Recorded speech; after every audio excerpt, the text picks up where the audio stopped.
जहिया से बहरा तू गइल पिया, लागे ना मनवा ना लागे ना जिया, तोहर वियोग में कटला रात दिन। हाँ तोहर वियोग में कटला रात दिन। राजा आजा घर जियल ना बा मुमकिन, राजा आजा घर जियल ना बा मुमकिन। जहिया से बहरा तू गइल पिया, लागे ना मनवा ना लागे ना जिया, तोहर वियोग में कटला रात दिन। हाँ तोहर वियोग में कटला रात दिन। राजा आजा घर जियल ना बा मुमकिन, राजा आजा घर जियल ना बा मुमकिन।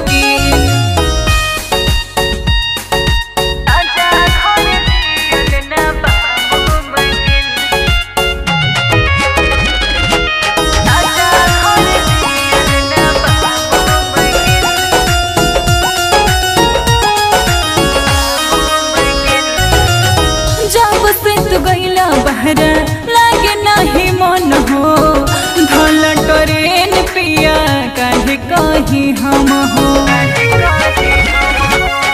जब से तू गइला बहरा लागे नाही मन हो, धल ट्रेन पिया काहे कही हम हो। धल ट्रेन पिया काहे कही हम हो।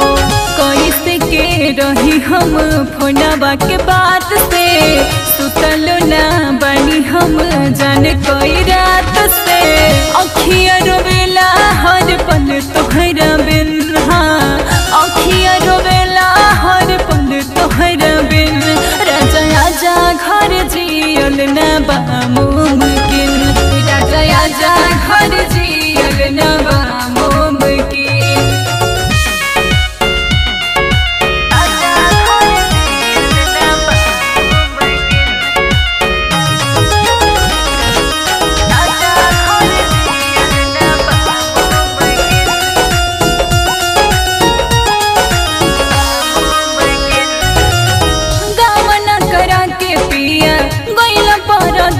हो पगल के भइल बाटे हमार भेस हो।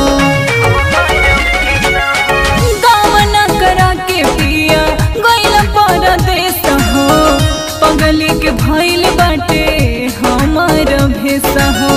पगल के भइल बाटे हमार भेस हो।